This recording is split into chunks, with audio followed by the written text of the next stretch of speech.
Pour apporter une réponse à cette crise, l'exécutif doit en comprendre les ressorts et ce n'est pas chose aisée, tant les catégories qui peuvent s'identifier à ce mouvement sont diverses, voire contradictoires. Mais une chose est sûre, les réseaux sociaux ont joué un rôle considérable dans l'émergence et la structuration du mouvement, comme nous l'explique Béatrice Faisan. Ça a commencé comme ça. J'ai deux petits mots à dire à Monsieur Macron et son gouvernement. Quand est-ce que ça va se terminer, la traque aux conducteurs que vous avez mis en place depuis que vous êtes là? Parce que là, on atteint des sommets. Une simple vidéo dans un salon ou dans un habitacle de camion. Donc, toutes les personnes qui pensent qu'on ne va pas réussir, j'ai envie de leur dire de continuer à payer leurs taxes plein pot et à ne pas venir se plaindre. Et nous, on va leur montrer le 17 qu'on pourra changer certaines choses. Peu de moyens, un smartphone et une connexion Internet ont suffi. Sitôt filmé, sitôt publié, sur les réseaux sociaux, Facebook en tête. C'est devenu le média des Gilets jaunes. On y trouve de tout pour rejoindre le mouvement.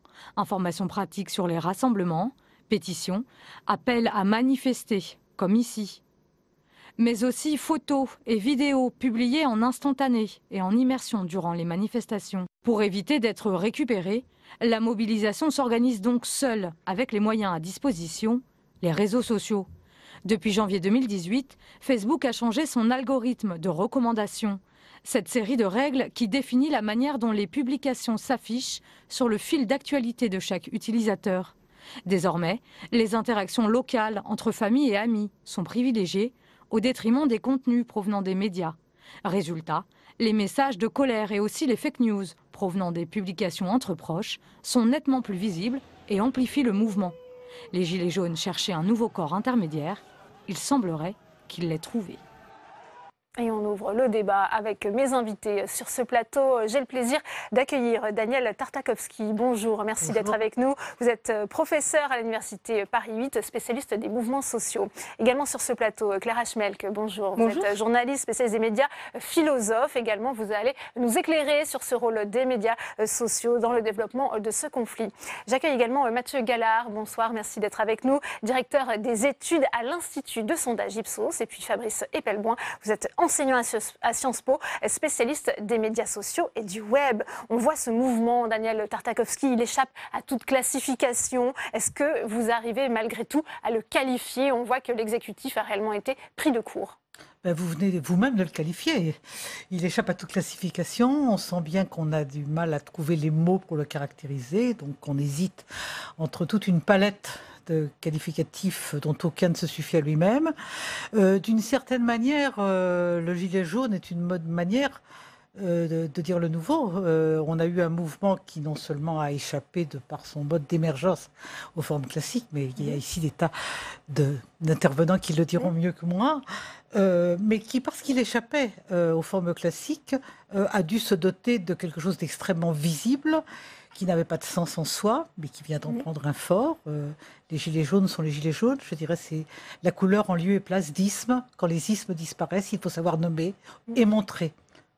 Mathieu Gallard, c'est ça que ça veut dire, ce gilet jaune? Ça veut dire regardez-nous, on existe, on est très présent, un mouvement aussi, on le disait, qui a un soutien assez fort dans l'opinion publique. Oui, c'est très clair. Enfin, dans tous les sondages qu'on peut faire sur le sujet, il y a une nette majorité des Français qui soutiennent ce mouvement. Alors évidemment avec des nuances selon exactement comment on va qualifier le mouvement, mais ce qu'on peut voir, c'est que clairement, comme ça a été dit, c'est un mouvement qui est quand même protéiforme, avec toute une palette de revendications très variées. Effectivement, ce que vous dites, ce besoin d'être pris en considération par la majorité, qui est vraiment une des difficultés majeures sur laquelle bute cette majorité, mais qui est une majorité beaucoup plus ancienne, la défiance vis-à-vis des responsables politiques et vis-à-vis de la politique de manière générale. C'est un phénomène désormais bien établi en France depuis de nombreux quinquennats. Et évidemment, des revendications qui sont avant tout, malgré tout, sociales, qui sont liées là aussi à toute une diversité d'enjeux qui vont du pouvoir d'achat, de la fiscalité, du sentiment de déclassement. Ce qui fait qu'effectivement, ce mouvement est difficile à qualifier et il est difficile d'y apporter une réponse. Donc. Clara Schmelk, les individus qui pouvaient se sentir isolés sont passés aussi à un mouvement plus collectif et ce, notamment grâce aux réseaux sociaux? Oui, alors il est intéressant de remarquer que le gilet jaune est avant tout un gilet de visibilité qui servait à la sécurité routière. Et c'est quelque chose qu'ils ont repris en disant « Regardez, je suis visible ». Il y a aujourd'hui une crise de la représentativité politique. Les députés sont accusés de ne plus représenter le peuple. Et ces gilets jaunes veulent être visibles. La visibilité remplace la représentativité. C'est une nouvelle forme d'expression politique qui signale une crise de la démocratie. Les réseaux sociaux sont venus, dans ce contexte, à la fois créer une sorte, non pas de convergence des luttes, mais de coïncidence des colères, où tout le monde, chaque individu, l'addition des colères s'est exprimée en même temps, souvent de manière pacifique, quand on regarde comme tous les contenus et les groupes Facebook pacifiques et dans le dialogue, et de manière plus explosive, notamment à travers les lives qui sont très virulents. Les lives Facebook, là, pratiquement parfois des menaces de mort adressées au président, des menaces de renversement et le sentiment de toute puissance derrière son petit écran de smartphone. Ouais. Fabrice Epelboin, est-ce que si Facebook n'existait pas, est-ce que ce mouvement aurait connu une telle émergence, une telle influence ? Ce mouvement n'aurait pas pu exister sans Facebook. Il s'est structuré sur Facebook et Facebook a changé l'architecture sociale. Cet été, le changement d'algorithme a privilégié les groupes plutôt que les pages et la proximité géographique dans l'alimentation de tout un chacun en informations venant de son réseau social dans Facebook. Donc ça a coïncidé avec, et c'est là que les gilets jaunes arrivent, des mesures comme la limitation de vitesse à 80 km/h qui ont généré énormément de frustration parce que le temps de s'adapter à une conduite de 90 à 80, on prend quelques radars et cette colère, cette frustration a résonné avec un surplus donné à la proximité offert par Facebook. Ça a mis le feu aux poudres. Daniel Tartakovsky, même si c'est difficile effectivement de qualifier ce mouvement, il y a quelques points communs. On peut quand même voir notamment peut-être cette haine d'Emmanuel Macron. Ça fait partie des indices qui peuvent caractériser ce mouvement. Je crois qu'on peut le caractériser de deux manières. Comme vous l'avez dit très rapidement, une dominante qui est ce sentiment d'injustice et d'injustice sociale. C'est vrai que ce qu'on a qualifié beaucoup trop vite dans les jours qui précédaient le 17 de mouvement antifiscal en l'inscrivant dans l'affiliation de toute une série de mouvements s'est révélé presque immédiatement comme quelque chose de beaucoup plus large. Il ne s'agissait pas d'un mouvement antifiscal, mais d'un mouvement de justice fiscale. Il ne s'agissait pas, comme on a pu le dire aussi en comparant avec le Tea Party, d'un mouvement libéral, mais d'un mouvement qui, au contraire, demandait à l'État de remplir son rôle. Pour moi, ce mouvement est une expression de la mise en crise de l'État social, qui ne date pas du début du quinquennat d'Emmanuel Macron, mais que évidemment la façon d'être et la façon d'agir d'Emmanuel Macron est venue brusquement amplifier. À quoi s'ajoutent effectivement des modalités d'action nouvelles, et on a eu un précipité qui s'appelle aujourd'hui les Gilets jaunes. Mathieu Gallard, il demande beaucoup de considération, ça fait partie aussi des revendications, avec le refus d'un mode de vie finalement façonné par les inégalités. C'est ce qui ressort aussi de ce mouvement. Oui, très clairement, en fait, depuis le début du quinquennat, on avait vu une montée des préoccupations des Français vis-à-vis de ces problématiques de pouvoir d'achat, mais aussi plus largement d'inégalité sociale. On avait vu aussi massivement que l'action de l'exécutif était perçue comme injuste, comme favorisant les catégories privilégiées, que ce soit les Français les plus favorisés ou les grandes entreprises, à des niveaux extrêmement forts, au point qu'on revenait au niveau qui était mesuré sous Nicolas Sarkozy, qui était déjà perçu comme étant le président des riches. Et en plus, une action qui a été vue pendant un certain temps, pendant les premiers mois, la première année du quinquennat, comme positif, en ce qu'elle redonnait confiance malgré tout dans l'avenir de la France. Ça s'est dégradé cet été avec toute une série d'événements qui ne sont pas uniquement liés, je pense, à l'affaire Benalla. Il y a aussi tout simplement le fait que les indicateurs économiques ne s'amélioraient pas, avec en plus, comme vous l'avez dit, le sentiment qu'Emmanuel Macron ne prenait pas vraiment en compte ces demandes de justice, de réduction des inégalités. Tout ça, effectivement, s'est coagulé dans ce mouvement sur Facebook. Mais voilà, en amont, il y avait beaucoup d'éléments qu'on repérait depuis des mois, voire même des années. On parle beaucoup de ce qu'on appelle des bulles de filtre qui ont, vous l'avez dit, été modifiées. En quoi, justement, ça peut amplifier ce mouvement ? Eh bien, parce que les gens ont un miroir devant eux qui est le miroir de leur quotidien. Avant, sur Facebook, on avait tendance à se valoriser, à faire des photographies qui montraient un moi surélevé, presque qui vivait au-dessus de ses moyens. Et maintenant, on voit les gens tels qu'ils sont, beaucoup plus facilement.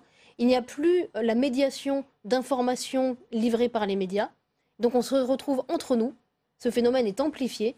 Et également, les commentaires apparaissent de plus en plus visibles, de manière de plus en plus récurrente. Il y a une récurrence et une permanence, puisque finalement, les mêmes informations peuvent être repostées de manière infinie. Donc une même information, même quand elle est fausse, peut être devant nos yeux de manière infinie. Donc ça nous met dans une sorte de bulle qui est presque un mur. Il y a les murs Facebook, et là, on peut être entouré d'un mur de rumeurs, de colère, de frustration, et dont on ne peut sortir. Fabrice, c'est une sorte d'immobilisme. Oui. Cette communauté est plus vulnérable. Alors peut-être sur les bulles de filtre, les on parlera bulles de filtre, c'est un phénomène qui est étudié depuis pas mal de temps, qui a d'abord été l'objet d'une étude sur Google, qui effectivement personnalise ses résultats et vous donne des résultats qui vous font plaisir, plutôt que des résultats qui sont universels et vrais. Et puis c'est également le cas sur Facebook, dans d'autres modalités. Et plus généralement, c'est le cas pour la société tout entière depuis, grosso modo, la fin des années 90, quand on a commencé à voir fleurir des antennes satellites pour capter Al Jazeera dans les banlieues. Très concrètement, on a eu une apparition d'une bulle de filtre. Aujourd'hui, il y a des milliers de bulles de filtre. Les médias traditionnels et mainstream sont en tant que tels une bulle de filtre qui ne reflète finalement qu'une très faible partie de l'opinion publique aujourd'hui, parce qu'il y a plein de choses qui ne paraissent pas dans les médias. Et puis les gens, la plupart des gens, la majorité des gens s'informent exclusivement à travers Facebook. C'est-à-dire qu'ils ont une vision de l'actualité qui... Ça les rend plus fragiles, plus vulnérables aussi aux fake news notamment, Fabrice. Non, pas particulièrement. Il y a des fake news également dans les médias traditionnels, mais ça les détache d'un univers qui leur permet d'appréhender le monde différemment de nous. De la même façon que les gens qui s'informent tous les soirs auprès d'Al Jazeera ont un centre du monde totalement différent du nôtre. Tout le monde vit dans ces petites bulles. Le fond du problème, c'est pas tant leur bulle à eux, c'est la bulle des médias mainstream, des gens qui sont en train de gouverner le pays ou qui sont autour. Et cette bulle-là est très minoritaire en termes de poids de l'opinion publique. Elle ne représente pas plus que finalement nos institutions et notre démocratie représentative. D'où la crise de représentativité, en fait. C'est très lié, c'est très lié. On a un système de représentativité qui est à bout de souffle et qui ne représente pas la population française. On a un système médiatique qui n'est pas mieux. On voit un État finalement démuni, Daniel Tartakovsky, face à ce mouvement. On sait qu'Emmanuel Macron doit s'exprimer ce soir. Est-ce qu'il va pouvoir, selon vous, apporter une réponse à cette crise, on le disait, qui est protéiforme? Le problème, c'est qu'on se trouve, il se trouve dans deux temporalités.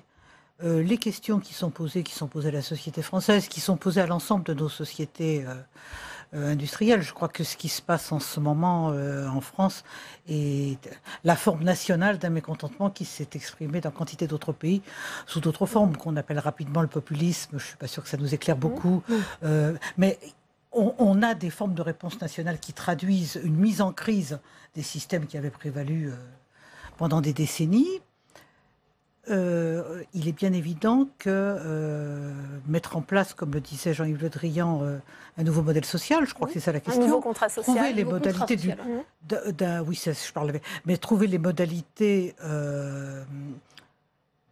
substituer à l'État social tel qu'il s'est mis en place dans l'après-guerre dans l'ensemble des pays, lui substituer une autre modalité du compromis social.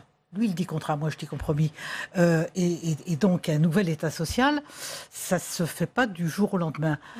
La crise à laquelle nous sommes confrontés, la crise politique à laquelle nous sommes confrontés aujourd'hui, est une crise qui s'inscrit dans la courte durée. Nous ne savons pas ce qui se passera demain si la parole du président de la République n'est pas entendue ce soir.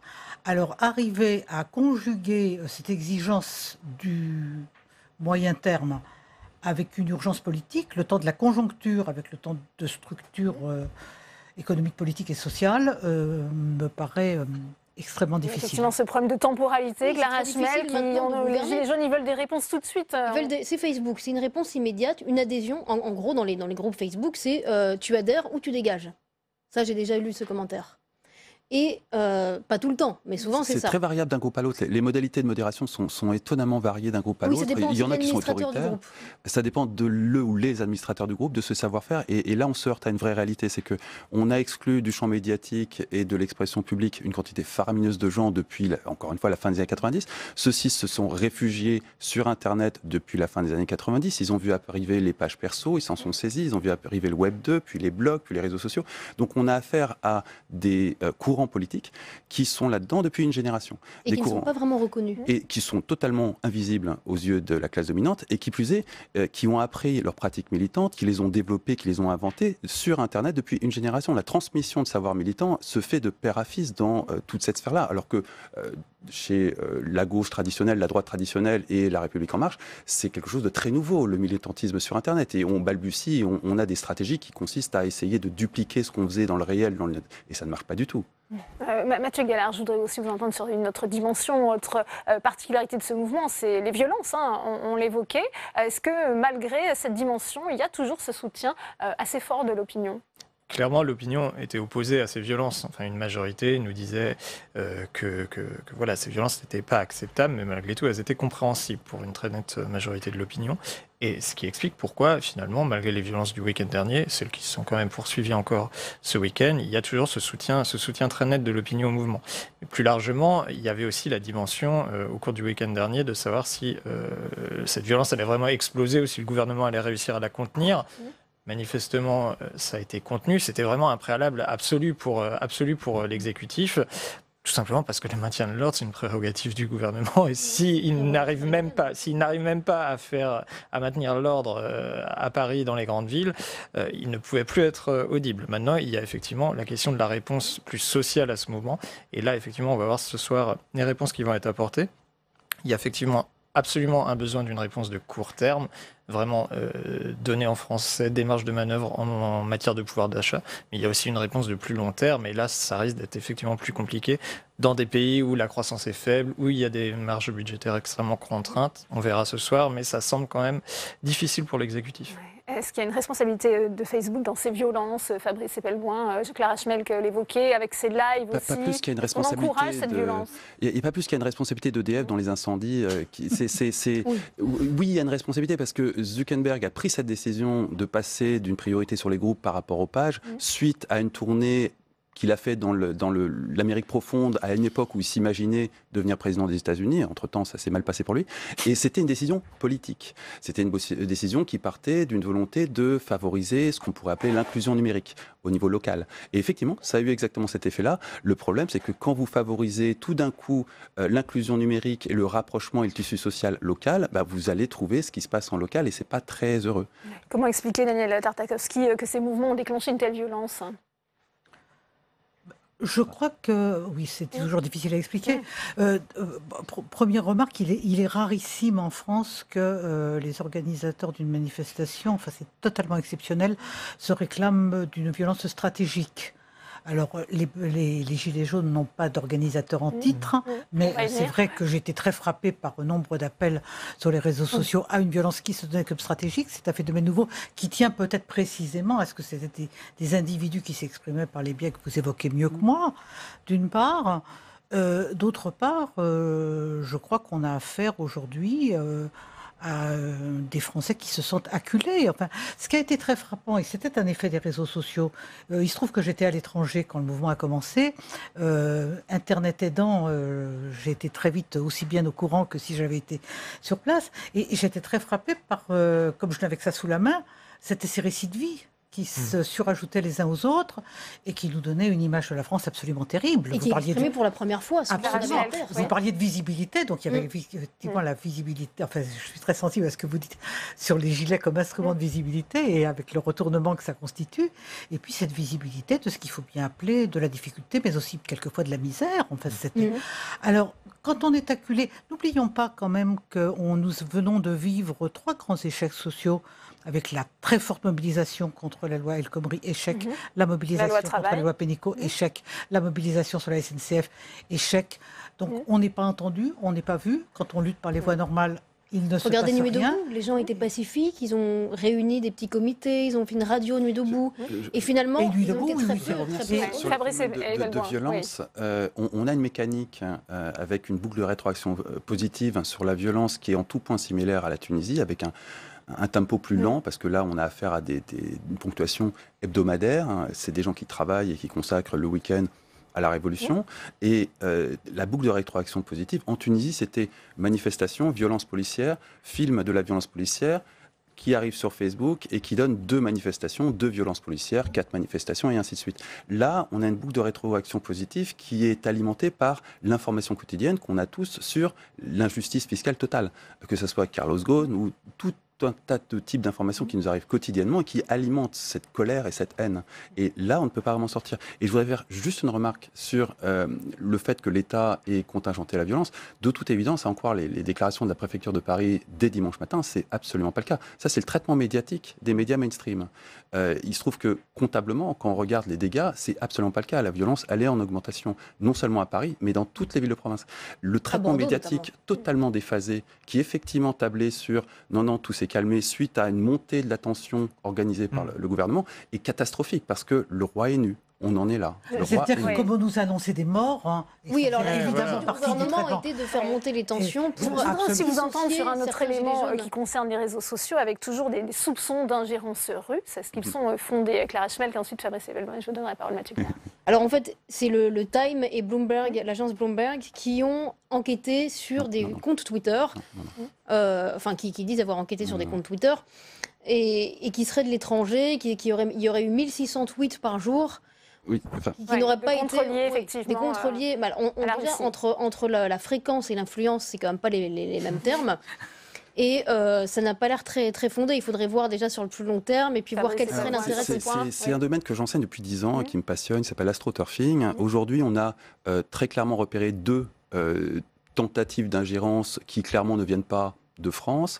Le premier, c'est ce botnet de compte Twitter qui a une fréquence de 1600 sur un rythme de plusieurs dizaines de millions, donc autant dire négligeable, qui n'a pas de possibilité technique d'interférer sur le phénomène gilet jaune, vu que ça se passe sur Twitter, ça n'a aucun rapport. Sur Facebook d'ailleurs. Le phénomène gilet jaune est contingenté à Facebook. Là, on a affaire à un phénomène Twitter. Il peut éventuellement très légèrement influencer la perception à l'international du phénomène, mais rien de plus. On a un autre élément qu'on a découvert hier, qui est un site qui se fait passer pour une ONG et qui, au prétexte d'être une organisation des droits de l'homme à Genève, donne une espèce d'avis très négatif sur le rôle du gouvernement français dans la gestion de cette crise, et qui, en fouillant, et l'analyse est en cours, mais les premiers éléments d'analyse qu'on a aujourd'hui, c'est que c'est très vraisemblablement plutôt du côté du Qatar que ça s'est passé. Et pour être tout à fait honnête, on a une demi-douzaine de nations qui ont des capacités opérationnelles à interférer sur l'espace social ou online français. Il n'y a pas que les Russes. Les Russes, bien souvent, sont l'arbre qui cache la forêt. On arrive bientôt au terme de ce débat. Mathieu Gallard, si on parle maintenant de l'image d'Emmanuel Macron, on voit qu'elle est très abîmée. Comment peut-il bien reprendre la main pour la suite du quinquennat? Que vous disent justement les enquêtes d'opinion? Bon, effectivement, son image est considérablement dégradée. Il est aux alentours de 20-25% de popularité, ce qui est très faible, ce qui n'est pas inférieur à celle de François Hollande dans ses pires moments, mais ça reste néanmoins très faible. Ce qu'il doit faire absolument, c'est à la fois montrer aux Français qu'il comprend leurs difficultés, qu'il a de l'empathie pour eux et qu'il va y répondre concrètement. Il faut absolument qu'il y ait ces 2 dimensions, à la fois personnelles et de politique publique, auxquelles il doit répondre ce soir et plus largement à plus long terme. Parce qu'une fois de plus, les Français sont en attente de réponses rapides, mais il faut aussi des changements de plus long terme qui permettent d'améliorer leur situation. Que nous ont enseigné les précédents conflits sociaux dans notre histoire. Comment Emmanuel Macron va justement pouvoir reprendre la main, puisqu'on voit bien cette stratégie du pourrissement qui a été peut-être adoptée dans un premier temps, Daniel Tartakovsky. Je crois qu'il n'y a guère d'exemple qui lui soit utile. Puisqu'on a beaucoup comparé avec 68, ces 2 mouvements n'ont rigoureusement rien à voir. Mais je profite de votre question pour rappeler que le général de Gaulle peut se permettre le 30 mai 68 de dissoudre l'Assemblée nationale parce qu'il conserve une légitimité pleine et entière qui est amplifiée par la manifestation du 30. Il est légitimé par l'histoire, il est légitimé par son action, et c'est là une arme politique qu'Emmanuel Macron n'a jamais eue et n'a certainement pas à l'heure qu'il est. Après les annonces du chef de l'État, c'est l'heure de faire les comptes. Devant les sénateurs, le ministre des Comptes publics détaille le montant de la facture. Les mesures annoncées par le président de la République sont autour de 6 milliards.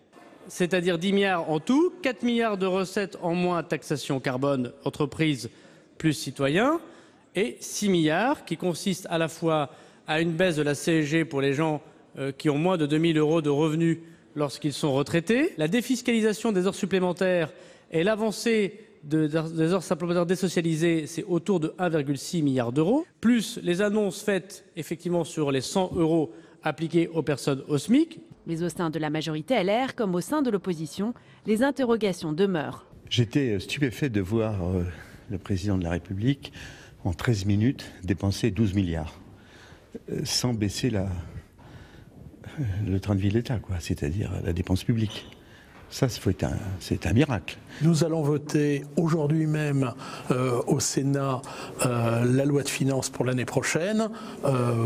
Excusez-moi de vous dire, comme président de la Commission des finances, que j'ai l'impression de voter un chiffon de papier parce que, je dirais, nous ne savons absolument pas où vont se situer les équilibres budgétaires en dépenses et en recettes. Le ministre des Comptes publics a chiffré à 2,5% le déficit, et c'est sans compter le CICE. La Commission européenne a déjà prévenu qu'elle suivrait avec attention l'impact des annonces faites par le président de la République sur le déficit public. Alors les annonces d'Emmanuel Macron vont-elles permettre une sortie de crise rapide? Comment vont-elles être financées? Et quelles conséquences pour le calendrier législatif ici au Sénat? On en parle tout de suite avec mes invités sur ce plateau. J'ai le plaisir d'accueillir Nathalie Delattre. Bonsoir, bienvenue à vous. Vous êtes sénatrice RDSE de la Gironde. Également sur ce plateau, Alain Joyandet. Bonsoir, sénateur LR de la Haute-Saône. J'accueille également Jérôme Durin. Bonsoir. Vous êtes sénateur socialiste de la Saône-et-Loire. Et puis Claude Malhuret est également avec nous. Bonsoir. Vous êtes le président du groupe Les Indépendants République et Territoire ici au Sénat, sénateur de l'Allier. Merci à tous les quatre. Bonsoir. Première question pour vous, Nathalie Delattre, puisqu'on a vu à peine annoncé par le chef de l'État la revalorisation de la prime d'activité qui a été avancée au 1er janvier. Ça vient tout juste d'être adopté par le Sénat qui était prêt à soutenir le chef de l'État pour redonner du pouvoir d'achat aux Français. Oui, adopté, mais difficilement parce que effectivement, nous n'avons pas toutes les réponses, comme les Français d'ailleurs. C'est vrai qu'on parle d'une revalorisation de 100 €, mais la part des 100 € est faite d'une prime d'activité et d'une revalorisation normale, effectivement, du SMIC annuel. Donc, en fait, c'est vrai que nous avons adopté parce qu'il était évident que nous devions le faire et répondre à une partie des attentes des Gilets jaunes, notamment, et des Français. Mais cela se fait quand même dans la confusion et j'ai peur que cette confusion se retransmette chez les Français. Alain Joyandet, votre groupe a également soutenu cet amendement, même s'il y avait beaucoup de questions encore en suspens. On a vu la Commission des finances finalement s'en remettre à la sagesse du Sénat pour le vote de cet amendement. Oui, nous sommes dans une totale confusion. J'ai été élu dans cette maison au Sénat depuis 1995. Je ne me suis jamais retrouvé dans une situation pareille. Vous avez un Parlement qui travaille pendant des semaines sur un budget et un président qui vient à la télévision. C'était attendu, il aurait dû le faire il y a déjà bien longtemps. C'est un gros reproche que je lui fais. La France ne serait pas à feu et à sang s'il était intervenu il y a un mois ou s'il avait pris la mesure du budget qu'il nous présentait. Ici au Sénat, nous avons attirer l'attention du gouvernement depuis des semaines et des semaines. Et donc, le président vient hier à la télévision et un homme seul, comme ça, un homme seul nous dit « Eh bien non, on arrête tout, on change tout, on va répondre aux attentes et on va refaire le budget ». C'est pourquoi, à titre personnel, au-delà de ce qui se passe à court terme, je m'interroge beaucoup parce que c'est un vrai sujet sur nos institutions, sur notre Constitution. Est-ce qu'on doit continuer en France, dans un pays moderne, à l'heure du nouveau monde, à confier les destinées d'un pays à une seule personne qui fait tout seul, toute seule, avec quelques conseillers. Il a promis que ça allait changer, Alain Joyandet, en associant les maires. C'est un sujet. Je pense qu'il faudra qu'au Sénat, on ait un vrai débat sur nos institutions. Jérôme Durin. Oui, on est plutôt enclin à la gravité. D'ailleurs, les mots qu'a choisi d'utiliser le président de la République hier sont ceux de la dramatisation de la situation. Il a fait état d'une situation inédite, gravissime. Et en face, effectivement, c'est un peu du bricolage. Donc on est tous, en notre âme et conscience, confrontés au dilemme soutenir parce que c'est utile pour le pays et critiquer la méthode. Que c'est confus, que c'est tardif. On a un exécutif qui peine à entendre et qui ne s'exprime pas clairement. Aujourd'hui, les débats entre nous, sur les bancs, c'est-à-dire, mais est-ce que tu as compris, toi? Qu'est-ce qu'ils racontent? Mais comment ils vont financer? Donc on ne sait pas qui paie. On ne sait pas qui touche. On n'est pas sûr que ceux qui vont toucher sont ceux qui en ont le plus besoin. Quid des temps partiels? Quid de ceux qui ont moins qu'un demi-SMIC? Est-ce qu'il faut qu'Édouard Philippe vienne devant le Sénat vous expliquer? C'est ce que vous demandez, Jérôme Durin ? Il faut une clarification. Et puis, il faut qu'on touche la bonne cible. J'étais hier soir avec des Gilets jaunes, discrètement. Et je me suis fait bien engueuler, pour parler clairement, comme beaucoup de parlementaires, comme beaucoup d'élus. Et ils attendent des signaux forts. J'espère qu'on en prend le chemin. On va y venir, Claude Malhuret. Je le disais, il fallait frapper fort et vite et ça a passé. Ça passe par une première mesure tout de suite soumise à l'approbation des sénateurs via une seconde délibération. Oui, mais je crois que les mesures ne suffisent pas. Je crois qu'il y a 3 conditions aujourd'hui pour sortir de la crise. La première, ce sont les mesures, et je crois qu'elles sont significatives, il faut bien le reconnaître. Maintenant, comme on le disait à l'instant, se pose le problème du coût des mesures, parce que si elles devaient aboutir à l'augmentation de la dépense publique, c'est exactement le contraire de ce qu'il faudrait faire. Donc on a quand même une grande incertitude là-dessus, et c'est la question qui va se poser dans les jours et les semaines qui viennent. Il y avait deux autres conditions, il y a deux autres conditions. Je crois que Emmanuel Macron, de ce point de vue-là, a fait un pas en avant. La première, c'était la contrition, ou le signe d'empathie. Une bonne partie du problème n'était pas dans les mesures du gouvernement, mais était dans la personnalité d'Emmanuel Macron, dans ses maladresses, dans ses petites phrases. Je pense qu'il en a pris conscience et qu'il l'a dit hier. En tout cas, c'était nécessaire pour que les gens ne pensent pas qu'il soit méprisé. C'était fondamental. Et puis la troisième condition, c'est la méthode.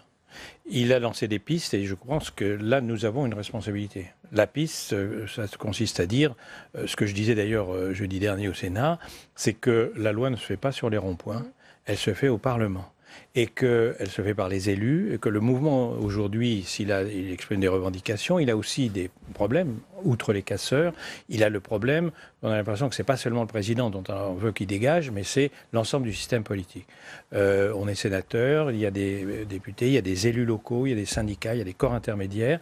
Aujourd'hui, et c'est l'annonce de cette grande concertation pendant des mois, si elle est sérieuse, il y a une chance de pouvoir réformer cette société française et cette économie française. Si ça n'est pas sérieux, si c'est juste des mesures, des rendez-vous pour amuser, voilà. Donc là, il y a une grande responsabilité du gouvernement et du Parlement pour que cette... Avant de poursuivre ce débat, on retourne rapidement à celle des conférences où nous attend Tam Tranui pour une réaction avec le sénateur communiste du Val-de-Marne, Pascal Savoldelli.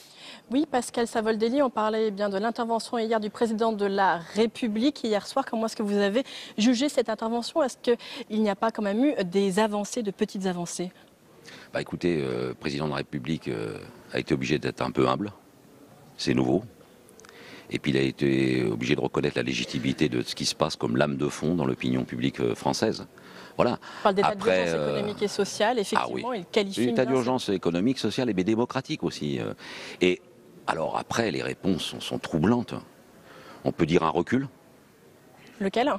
La CSG pour les retraités.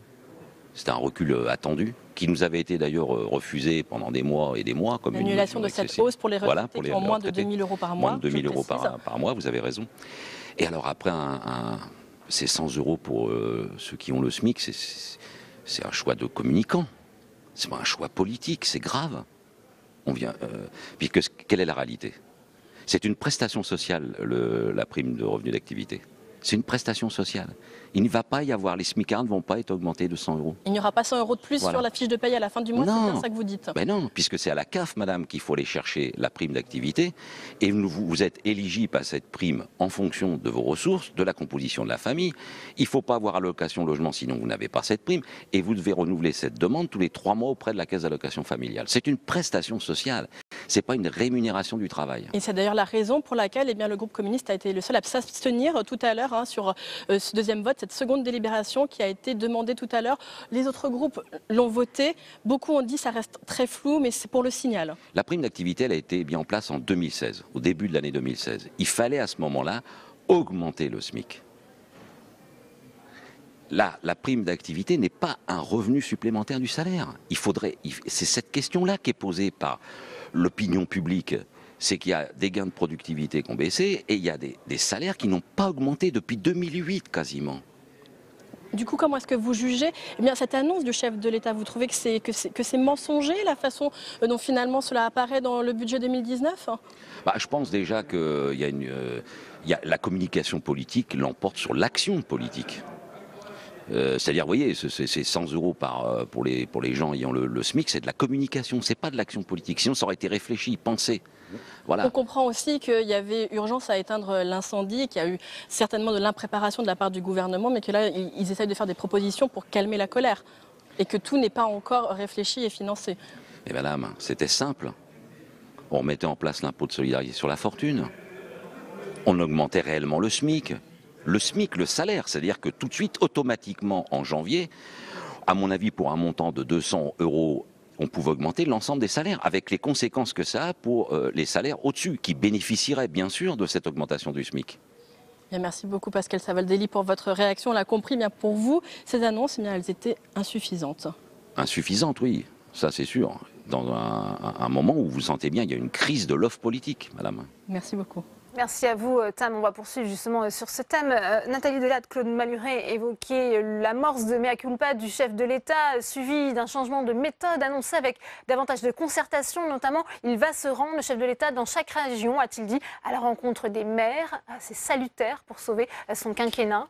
Moi, je m'interroge beaucoup sur la méthode parce que on le voit là, ce qu'il a annoncé hier, les syndicats ne l'ont jamais obtenu. Et je pense que quelque part, il grille les corps intermédiaires. Moi, je n'ai pas envie qu'il fasse la même chose avec nous. Ça veut dire aussi qu'il légitime quelque part la violence des Gilets jaunes ? Et cette verticalité. Et c'est vrai que moi, je crains beaucoup qu'il n'en fasse de même avec les élus locaux. Comment organiser un débat de ce type? Est-ce que c'est ce que l'on a connu, le cahier de doléances révolutionnaire? Comment allons-nous organiser ce débat? Nous savons très bien, moi je suis sénatrice de la Gironde, je suis girondine dans l'âme et pour la décentralisation. Nous savons faire et nous savons gérer au plus près des problématiques des gens. Nous connaissons leur situation. Nous avons besoin simplement d'argent supplémentaire pour nos CCAS, nos caisses sociales. Nous savons très bien qui peine à payer en fin de mois les cantines. Il nous faudrait juste cette ressource pour pouvoir l'adapter au mieux, introduire des tranches supplémentaires pour que les gens... Vous ne souhaitez pas qu'il entame son tour de France, le chef de l'État, qui vient dans chaque écoutez, région? moi, je veux bien chaque région. Je fais partie de la plus grande région de France, 12 départements. Il va nous réunir dans quelle salle? Quel message? Quelle méthodologie? Enfin, moi, je m'interpelle. Je pense que... Si c'est qu'un problème de salle, ça peut peut-être s'arranger, Nathalie. Bien sûr, mais vous comprenez l'esprit. Je pense que nous ne sommes pas assez encore dans la proximité. Ouais. Alain Joyandet, ensuite Jérôme Durain. Oui, moi je pense que le président Macron a fait tout ce qu'il pouvait, au fond, parce qu'on peut toujours dire que c'est insuffisant. Il l'a fait très tardivement, c'est très brouillon, on ne comprend pas tout, certes. Enfin, dans l'état dans lequel se trouve notre pays, il fallait qu'il fasse fort. On peut quand même dire qu'il a fait fort et qu'il a fait le maximum de ce qu'il pouvait faire. Et moi, j'en profite quand même pour appeler tous les gens responsables, en leur disant maintenant, si la continuité de ce qu'on a connu venait à se confirmer, c'est une catastrophe pour notre pays. Donc il faut maintenant être responsable et accepter le dialogue qui est proposé. Enfin, ce que je veux dire, c'est que sur le plan historique, je crois qu'il y a un poids sur les épaules du président Macron qui est considérable. Parce que la situation dans laquelle nous sommes aujourd'hui, c'est l'héritage de 40 ans. Moi, je fais partie de ceux qui se sont battus contre les impôts et la fiscalité depuis mon engagement politique. Tout le monde en a rajouté, la gauche, la droite, il faut bien le dire. Il y a une responsabilité collective. Monsieur Macron, depuis 18 mois, a beaucoup aggravé la situation, notamment sur un point. On ne peut pas dire je supprime l'ISF et je fais payer ça par les automobilistes. Ça, c'est insupportable. C'est ça le début des problèmes. Mais en tout cas, je crois qu'aujourd'hui, on est au pied du mur. Quelles que soient nos différences, on est obligé de travailler tous ensemble pour sortir la France de là. Puisque vous évoquez ce sujet de l'ISF, je vous propose de réécouter le chef de l'État. C'était donc hier, lors de son allocution télévisée. Et je vous donnerai la parole, Jérôme Durain, parce que je sais que vous voulez réagir. Écoutez. Je sais que certains voudraient, dans ce contexte, que je revienne sur la réforme de l'impôt sur la fortune.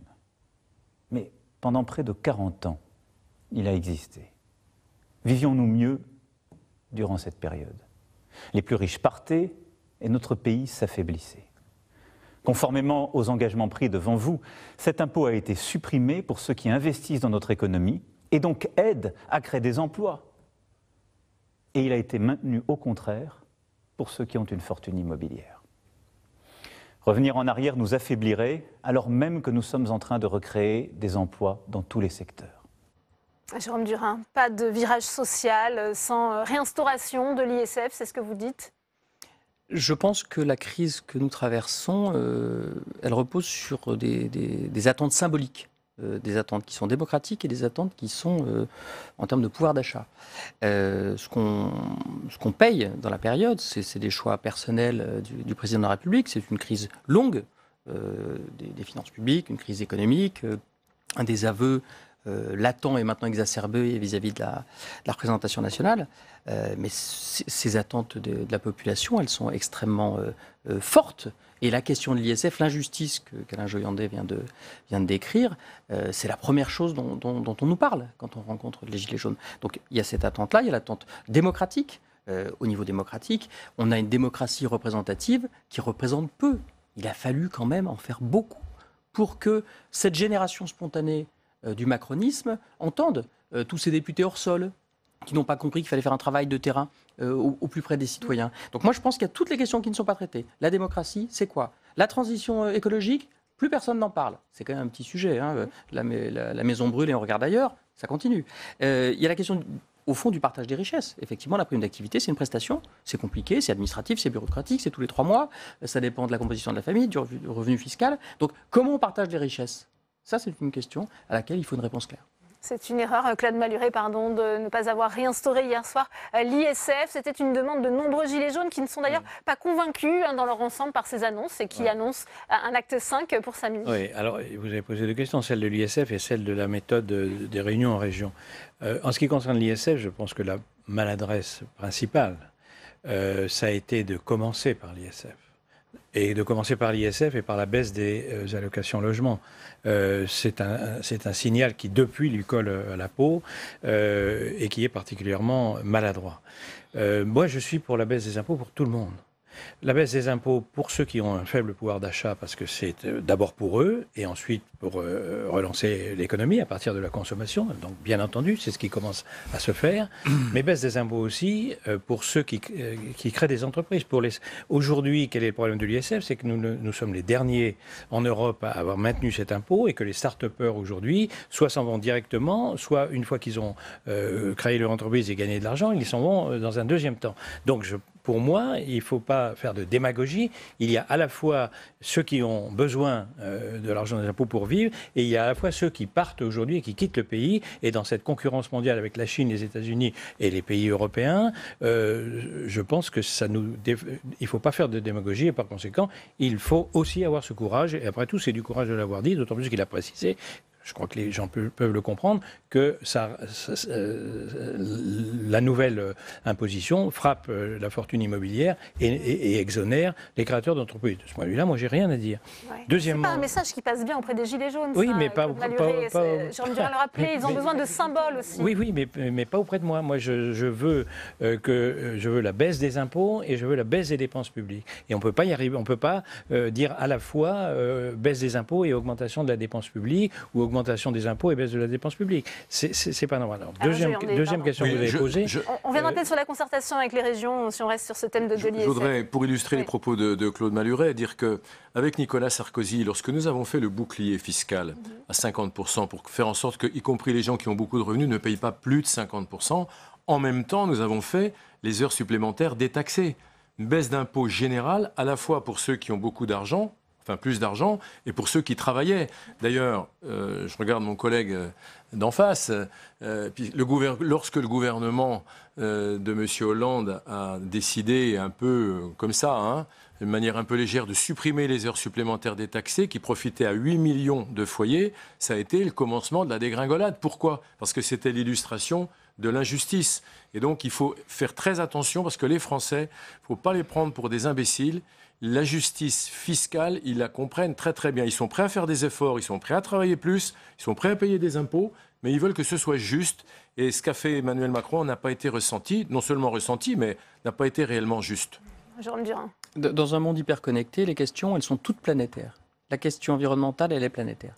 La question des migrations est planétaire. La question du partage de la richesse est planétaire. Comment accepter, quand on est retraité, quand on est salarié, employé, artisan, d'être obligé de tirer le diable par la queue, quand on voit que les rémunérations qui sont servies à ceux qui détiennent des capitaux sont de plus en plus importantes. Et si on ne pose pas, tranquillement, entre nous, cette question du partage de la valeur ajoutée, on va continuer à avoir ces difficultés. Évidemment, pour redistribuer, il faut produire de la richesse. Mais il faut que ce soit un petit peu équitable. Et effectivement, le gouvernement Hollande avait aussi fait des erreurs. C'est-à-dire qu'on ne peut pas toucher à la feuille de paye impunément, et on ne peut pas, pour le coup, à l'inverse, de l'autre côté de la société, exonérer d'une charge fiscale ceux qui ont beaucoup de moyens. C'est ce qui a été fait, et ça ne passe pas. Nathalie Delattre, sur cette réinstauration de l'ISF, je le disais, elle est réclamée à la fois comme un symbole par de nombreux gilets jaunes. Oui, le président de la République parlait de l'IFI, je crois que j'en parlais en hémicycle aussi. Nous allons découvrir... C'est l'impôt sur la fortune immobilière. Nous allons découvrir très rapidement les défauts aussi de l'IFI, et notamment chez les agriculteurs et les viticulteurs. Aujourd'hui, il y a beaucoup de spéculation par rapport au domaine viticole, et j'ai des collègues qui se retrouvent au cœur de cette spéculation et qui ne vont pas pouvoir garder leur exploitation à cause justement de cette IFI. Donc on voit bien toutes les ambiguïtés de ces impôts, de ces taxes. Effectivement, c'est toujours un débat très lourd. Je pense qu'il faut qu'on prenne le temps du dialogue. Alors, je suis tout à fait d'accord avec notre collègue Joyandet. Il y a une main qui a été tendue par le président de la République. Nous devons tous effectivement relayer un message d'apaisement, mais effectivement, nous devons inciter au dialogue et à beaucoup de pédagogie. Je pense que c'est ce qui a manqué dès le départ à ce gouvernement, c'est de la pédagogie et de la souplesse. Je pense que le président de la République doit maintenant dire à ses ministres d'être beaucoup plus à l'écoute, notamment du Sénat, et de pouvoir entendre et s'adapter. Je pense qu'on l'a dit tout à l'heure dans les explications de vote, nous avions prévenu de beaucoup de choses. Et nous aurions introduit dans le PLF beaucoup des mesures que les Gilets jaunes souhaitaient. Nous n'avons pas été entendus par le gouvernement. Je crois qu'aujourd'hui, ce gouvernement doit faire preuve d'humilité. Claude Malhuret, justement, cette nouvelle méthode, ça passe aussi, on l'évoquait tout à l'heure, par la concertation avec les régions. Oui, et donc je reviens sur la question que vous posiez tout à l'heure, quelles sont les conditions pour que ça marche. Moi, je dirais très simplement, puisqu'on parle de symbole depuis tout à l'heure, il y a un symbole majeur dans cette concertation, c'est que par pitié, qu'on ne la fasse pas par les préfets. Je crois que le premier symbole qu'attendent les maires, les conseillers généraux, départementaux, régionaux, c'est qu'on montre que c'est eux qui seront écoutés. Si on recommence, comme on fait à chaque fois, de confier au préfet le soin de rassembler en préfecture l'ensemble des élus locaux, eh bien le signal sera désastreux. Il y a l'Assemblée des maires de France, il y a l'Association des régions de France, il y a l'Association des départements de France. C'est avec eux qu'il faut préparer ça, pas avec les préfets. C'est... Ils sont victimes des mauvaises relations entre l'État et les collectivités locales. Oui, les préfets sont je ne critique pas les préfets. Dans le rôle, ils sont essentiels. Mais surtout, cette concertation, une concertation organisée par le gouvernement, par les préfets, on reste dans le cercle vicieux. Il faut que ce soit les élus et pas les ronds-points. Les élus. Les ronds-points, il faut les écouter aussi, mais les élus qui fassent la loi. Oui, là, je suis en désaccord, ça peut arriver. Je pense que c'est vraiment le rôle des préfets. À eux d'associer l'ensemble des élus locaux, quelle que soit leur sensibilité politique, mais le préfet en région est quand même l'émanation de l'État. On parle de la République, on parle de sauver la République en ce moment. Si vous mettez les préfets au placard, qui est-ce qui va piloter? Un président de conseil général? Un président de conseil régional? Un maire? À quel titre? Pourquoi? Donc je pense que c'est au préfet d'organiser ces concertations en prenant le soin de rassembler évidemment tout le monde, de n'oublier personne, y compris tous les corps intermédiaires. Mais je pense vraiment, enfin pour le coup, pardon, je suis pas du tout d'accord parce qu'il faut bien que la République existe. Elle a son organisation. Je suis un peu moins girondin que ma collègue. Je suis pour un État fort. Je suis pour une déconcentration des pouvoirs. Je pense que c'est important dans un pays comme la France que l'État ait des représentants forts dans les régions qui ne soient pas contestés. À eux d'ouvrir la discussion avec les élus. Moi, je pense qu'on a besoin d'un calendrier politique nouveau. On a besoin d'une forme de fermeté et on sera rassuré par une méthode et par un contenu. Le macronisme, jusque-là, c'est un pragmatisme. Opportuniste, mais c'est un pragmatisme. Donc il faut qu'on passe à quelque chose qui soit un petit peu moins improvisé, avec une lisibilité politique. Et sur la méthode, c'est la même chose. Il faut une autorité, parce que c'est le président de la République. Il faut qu'il reprenne la main, qu'il affirme ses choix. Il le peut encore, Jean Burin. Est-ce qu'il le peut encore reprendre la main? Je pense qu'on y a intérêt. Je pense qu'on y a tous intérêt. Et donc, je pense que l'ensemble des forces politiques sont raisonnables. Je pense que les gens peuvent rentrer chez eux si on leur dit voilà comment ça va se passer, vous allez vous retrouver. Nous sommes là pour vous représenter. C'est notre travail, on le fait tous bien. On peut écouter les gens, il peut y avoir la concertation, mais il faut un calendrier politique parce qu'il y a un quinquennat à terminer. Et pour l'instant, c'est compliqué. Nathalie Delattre, je voudrais aussi vous entendre sur le financement de ces mesures, puisque Flora Sauvage nous l'expliquait. Elles ont été chiffrées à 10 milliards d'euros. Alors, pour l'instant, le ministre Gérald Darmanin vous l'a redit en séance il y a quelques minutes. Eh bien, Il estime que le déficit serait de 2,5 hors bascule du CICE. Est-ce qu'il va falloir s'affranchir des critères de Maastricht pour pouvoir financer ces mesures? Non, c'est impossible. Enfin, on est très regardé, on est à quelques semaines d'une élection européenne. Il faut que la France soit forte dans une Europe forte. Et je pense que nous ne pouvons pas nous permettre ce dépassement. Donc c'est pour ça que je pense qu'il faut que, effectivement, le Premier ministre vienne répondre à nos questions et puis affiner ce coup. Parce que, effectivement, hier soir, Olivier Dussopt faisait des premières annonces à 8 milliards. Là, le ministre Darmanin nous parle de 6 milliards. 6 milliards Oui, et 4 milliards avec l'annulation de la hausse sur la taxe sur les carburants. Voilà. Donc, en fait, je pense que tout cela doit être éclairci et nous devons avoir, puisque nous aurons une deuxième lecture du projet de loi de finances, nous devons effectivement pouvoir répondre à toutes ces questions pour un engagement très sérieux. Mais je pense que nous ne pouvons pas effectivement se permettre de dépasser. Oui, en tant que membre de la Commission des finances, je voudrais dire un mot sur la dépense publique, parce que tout ça, c'est prendre à Pierre pour redonner à Paul. Donc personne, pas plus Emmanuel Macron, personne d'autre, 2200 milliards de dettes dans notre petit pays maintenant par rapport au monde, personne ne pourra sortir la France de la situation dans laquelle elle est si on ne s'attaque pas à la dépense publique. Il faut réformer le pays. C'est ce que M. Macron n'a pas encore compris. Là, il continue à distribuer en prenant dans la poche des uns pour redonner aux autres. Il fallait faire quelque chose. Je l'ai dit, j'y reviens pas. Je salue ce qui a été fait. Mais la vraie mission qui incombe à M. Macron, c'est de sortir la France de là où elle est. Pour la sortir de là où elle est, il faut qu'on arrête de dépenser plus que ce qu'on a comme recette. Il faut expliquer aux gens que tout ce qu'on est en train de donner, là, ça va être certainement financé par l'emprunt. C'est-à-dire qu'on va avoir 3 générations qui vont financer les gilets jaunes. Est-ce que c'est acceptable? Non. Il faut attaquer les réformes du système public pour que ça coûte moins cher. Si le système public coûte moins cher, alors on pourra donner des allocations, mais des vraies allocations, pas des allocations qui sont des allocations financées par l'emprunt. Oui, ce qui est assez formidable dans le débat public, c'est qu'on considère d'une certaine manière que le pays est chaque année moins riche que l'année précédente. Or, on a toujours plus de richesses produites. Donc il y a un petit sujet. C'est-à-dire que, est-ce qu'on peut, dans un pays dont la richesse augmente, dire année après année, il faut réduire le niveau de service public? Moi, les Gilets jaunes, ils ne m'ont pas dit on veut moins de services publics. Ils disent l'inverse. Et monsieur Amazon, Jeff Bezos, quand il fait rouler ses camions, qui paye les routes? Donc comment peut-on aller chercher l'argent auprès des GAFA? Tout le monde en parle. Donc il va falloir le faire. Il y a des gens qui produisent beaucoup de richesses, qui utilisent pour ça des ressources, des infrastructures que nous avons payées, que la solidarité nationale a payées. Il est normal qu'ils contribuent à la production de ces infrastructures. Donc il y a l'évasion fiscale, il y a les gros producteurs de capitaux que sont les GAFA. Il faut aussi mettre à contribution ces finances-là. Est-ce qu'il faut sortir de l'orthodoxie budgétaire? Est-ce qu'on peut s'affranchir de ces 3%? Dans la confusion du moment, je crois qu'il vaut mieux un peu de stabilité politique et un tout petit peu moins d'orthodoxie budgétaire. Le gouvernement a décidé de mettre en place un système de frais différenciés pour les étudiants internationaux, faisant craindre une hausse des tarifs. Quentin Calmy. C'est l'une des revendications fortes qui revient dans les manifestations des étudiants ces dernières semaines. L'annulation des frais de scolarité pour les étudiants résidant hors de l'espace économique européen. Car actuellement, pour une licence, ces étudiants s'acquittaient de frais modestes, 170 €.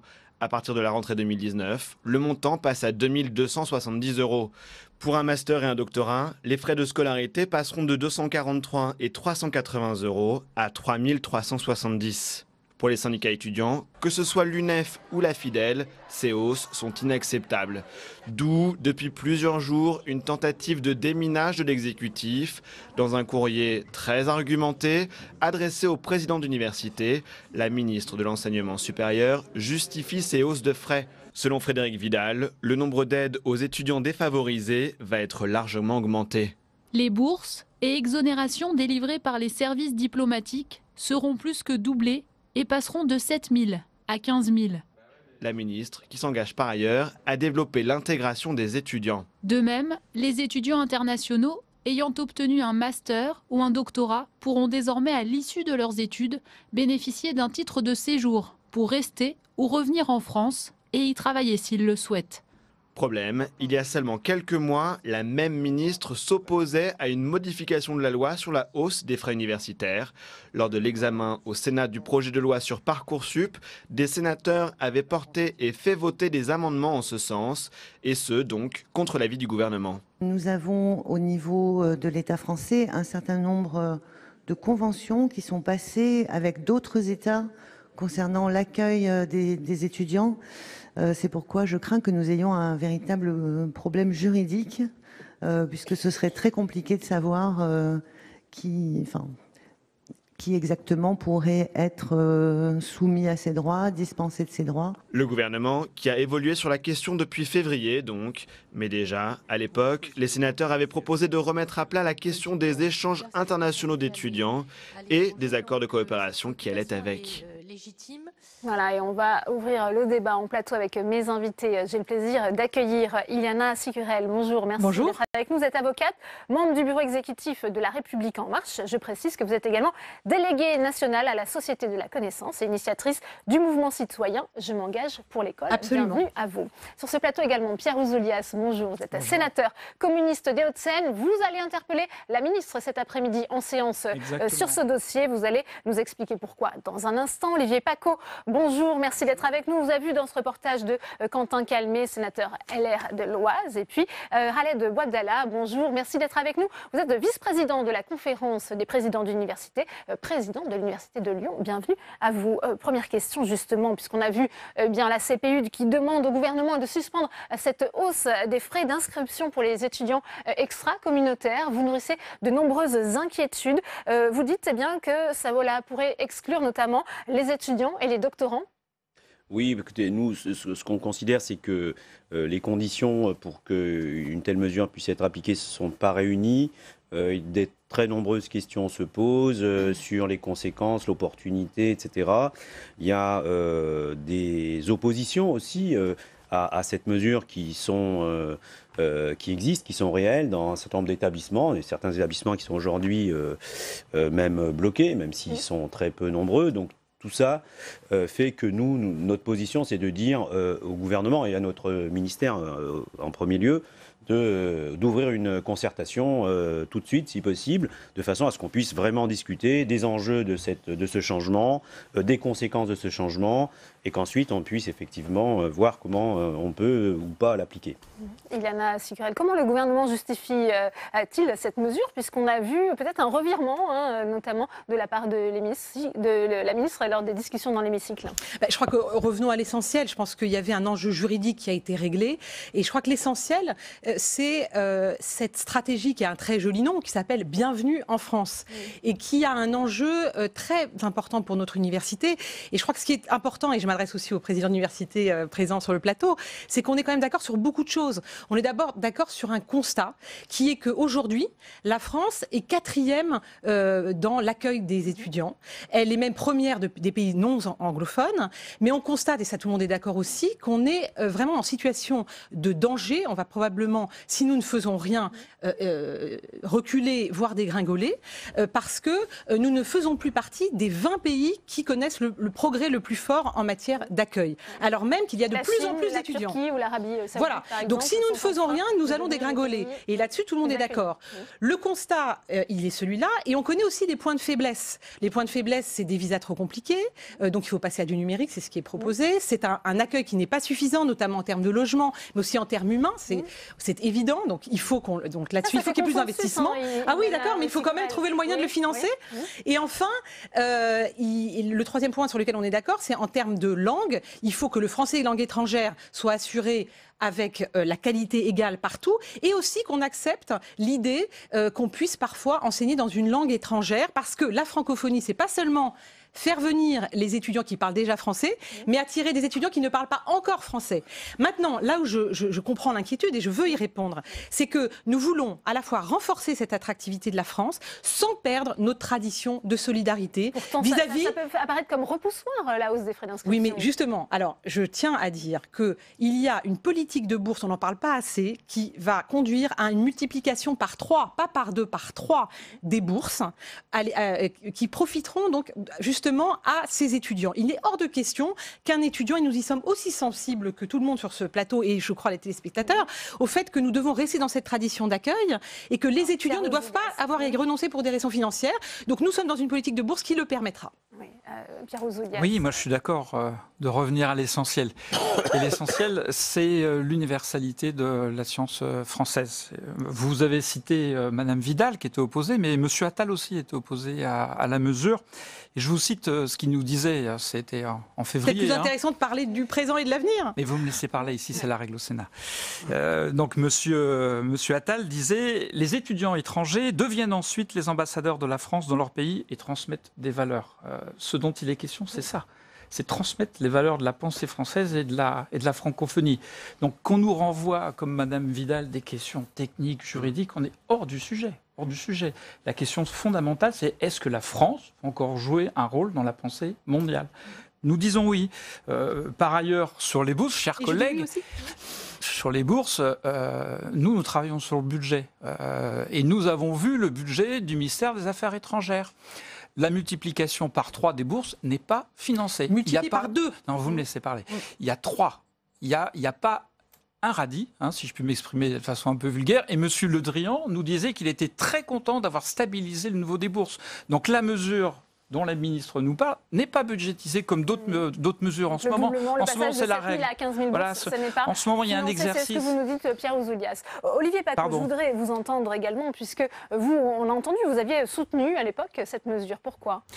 Alors attendez, j'avais porté un amendement qui proposait la liberté de fixation des droits d'inscription pour les étudiants hors Union européenne dans les établissements d'enseignement supérieur. Liberté de fixation des prix, ça peut vouloir dire augmentation, ça peut vouloir dire baisse. Je veux revenir sur ce qu'a dit et ce qui me semble essentiel, Pierre Ouzoulias. L'image de la France à l'étranger, c'est une galerie de grands portraits, de Gaulle, etc. Mais c'est aussi des valeurs. Je suis d'accord avec toi, Pierre. C'est aussi une culture, c'est la Déclaration des droits de l'homme et du citoyen, c'est Victor Hugo, c'est un certain art de vivre, c'est la francophonie et c'est la Sorbonne, en gros. Et donc, effectivement, aujourd'hui, la question se pose, certains l'ont dit, d'un manque d'attractivité, où nous reculons un tout petit peu en ce qui concerne l'attractivité des étudiants étrangers.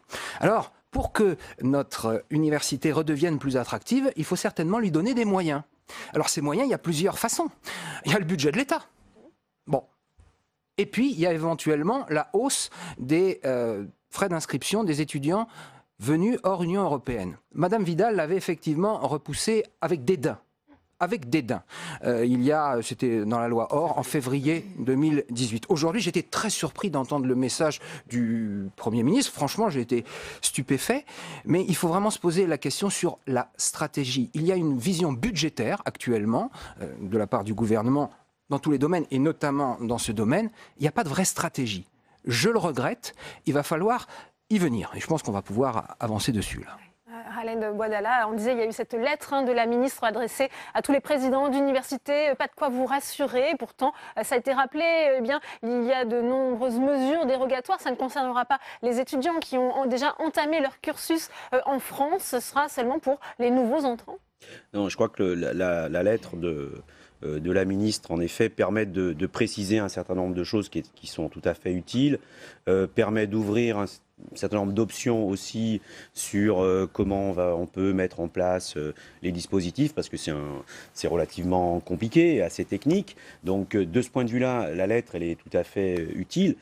Nous, ce qu'on dit simplement, c'est que là où nous en sommes aujourd'hui, il faut reprendre d'une certaine façon un peu plus en amont le sujet, de façon à le poser clairement avec les partenaires et en particulier avec nous, de façon à ce qu'on puisse rediscuter des enjeux, de l'opportunité, de la façon dont ça se met en place, etc., etc. Et ensuite, on verra comment ça se déploie.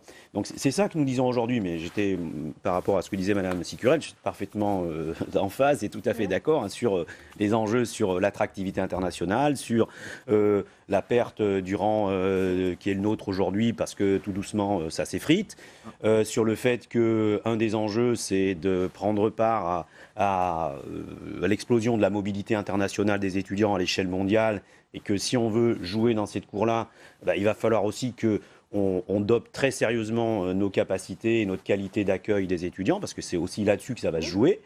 Il faut aussi qu'on soit plus, plus attractif vis-à-vis d'un certain nombre de pays sur lesquels aujourd'hui on ne l'est pas assez. Donc finalement, ça vous ferait des ressources supplémentaires. Vous en avez besoin aussi, les présidents d'université que vous représentez sur ce plateau, cette augmentation, ces frais différenciés. Oui, alors qu'on ait besoin de ressources supplémentaires, je ne vais pas vous démentir. Simplement, nous, ce qu'on ne veut pas non plus, c'est que cette augmentation serve de prétexte pour un désengagement de l'État par ailleurs. Parce que c'est aussi ça qu'on craint. C'est le risque, effectivement, Ilana Sicurel. Et d'une manière plus générale, on voit qu'il y a eu peut-être beaucoup d'incompréhension et de précipitation dans l'annonce de ce mouvement. Bienvenue en France, hein, c'est comme ça. Bienvenue en France, bien sûr, c'est un très beau titre. Très mal compris. Cette loi porte bien son nom. Je crois que, oui, à votre question, je vais répondre oui à la première et non à la deuxième. Oui, il y a de l'incompréhension et non, il n'y a pas de précipitation. Je pense qu'il faut redire qu'il y a un engagement de l'État sur ces questions. Le budget du ministère a augmenté sur les 2 ans de manière inédite, donc il n'y a pas du tout un désengagement de l'État. Ensuite, je crois qu'il faut redire qu'il y a une forme aussi d'hypocrisie, c'est-à-dire qu'on sait qu'on a un problème de qualité. La qualité, on va pouvoir, et ce n'est pas généreux d'accueillir dans de mauvaises conditions des étudiants en les faisant payer très peu. Donc la logique est la suivante. Oui, nous allons avoir plus de moyens, en partie grâce à cette augmentation, mais ce n'est pas du tout un désengagement, il y a plus d'argent, il faut aussi être responsable. On rappelle quand même les chiffres, hein, pour les étudiants en licence, ça passe de 170 à 2770, et pour les masters, à la rentrée 2019, de 243 à 3770 euros. C'est extrêmement sélectif pour les étudiants extracommunautaires. Attention, il faut dire que évidemment le saut est important, parce qu'on est tellement dans quelque chose de tellement anormal et de tellement atypique. Je voudrais quand même dire que ça couvre seulement un tiers du coût de l'étudiant, donc l'État reste très engagé et veut rester très engagé, donc ça ne couvre qu'un tiers des coûts. Et ensuite, nous restons très en deçà, mais de manière vraiment massive par rapport à nos voisins. Hein, ça va de 3 à 10 dans les échelles, donc si vous voulez, nous restons au moins de moitié, mais sinon 10 fois moins cher qu'ailleurs. Donc je ne crois pas que ça sera un obstacle. Et une fois de plus, nous avons une politique qui est généreuse et qui est de dire on va avoir 3 fois plus de bourses, les bourses qui étaient plutôt en recul, donc vont être multipliées par 2 pour ce qui est de la ministère. Ah ben ça, je ne sais pas quelles sont vos informations, je ne sais pas d'où vous les avez, mais je peux vous dire aujourd'hui. Nous discutons du budget en séance, madame, pas vous, je crois. Oui, mais bon, écoutez, vous verrez, ce sera fait, ce sera financé. Qu'attendez-vous de la réponse de la ministre cet après-midi ? Rien.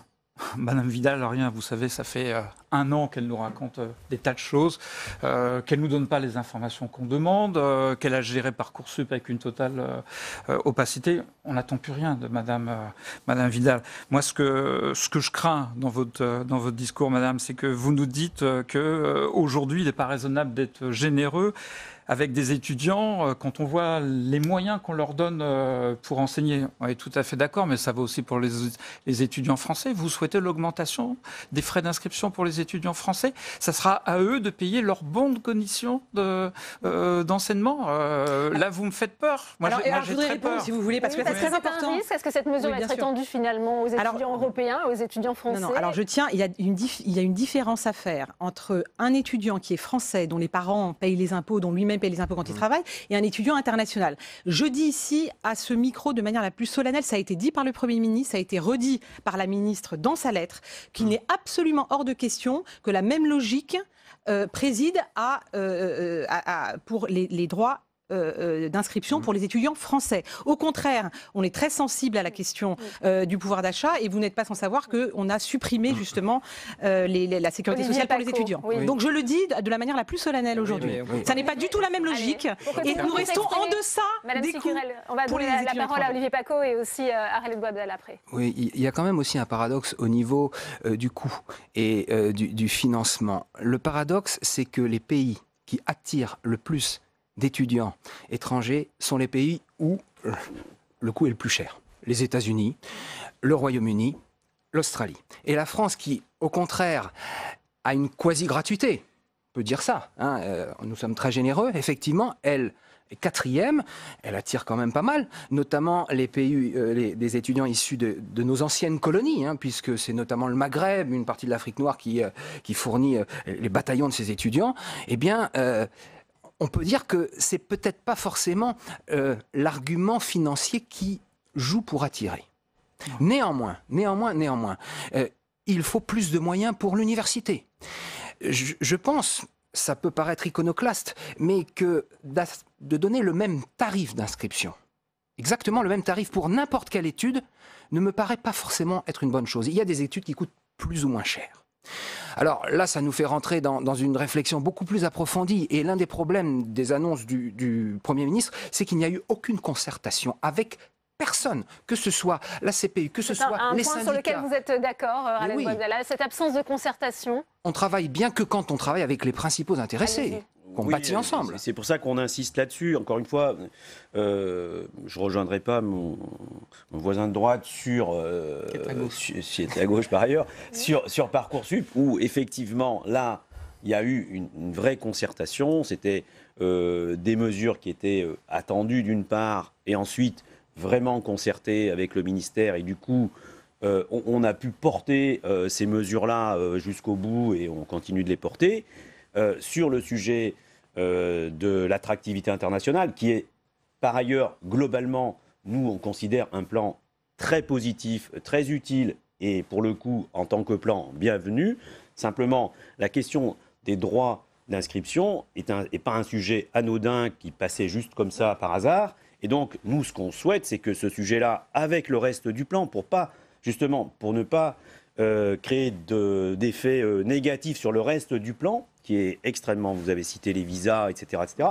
Il y a plein de mesures dedans qui sont très, très positives. Et donc, nous, c'est pour ça que nous, on dit plutôt que d'être dans cette situation-là où finalement, on a du mal à porter ce plan parce qu'il n'y a pas eu de concertation, on n'a pas discuté de tous les sujets dedans, faisons une pause tout de suite, concertons-nous et ensuite, on sera en capacité de voir comment on déploie ce plan.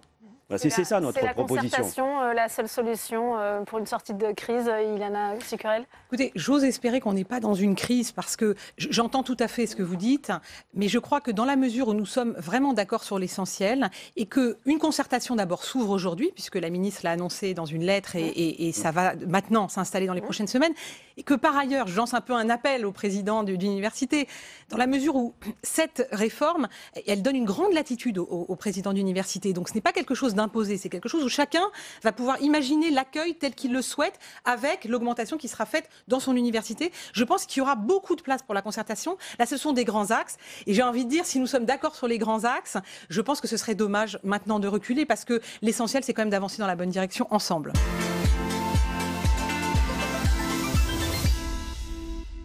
Monsieur le Premier ministre, Mesdames et Messieurs les ministres, mes chers collègues, notre pays a de nouveau été touché mardi soir par une lâche attaque terroriste. Un individu qui reste recherché à cette heure a semé la terreur sur le marché de Noël à Strasbourg, une ville symbole. Le bilan humain est lourd. 3 personnes sont décédées, une est dans un état très critique et 13 sont blessés, dont plusieurs grièvement. Au nom du Sénat tout entier, je tiens à adresser nos sincères condoléances aux familles des victimes. Nos pensées vont aux blessés et à leurs familles, ainsi qu'à l'ensemble de nos compatriotes strasbourgeois. Je veux dire notre solidarité à Roland Ries, notre ancien collègue, maire de Strasbourg, et à tous nos collègues du Bas-Rhin.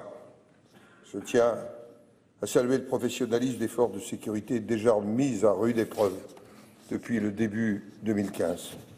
Face au terrorisme, chers collègues, nous devons impérativement demeurer unis dans un esprit de responsabilité. Je vous invite à observer un moment de recueillement en hommage aux victimes de cette attaque.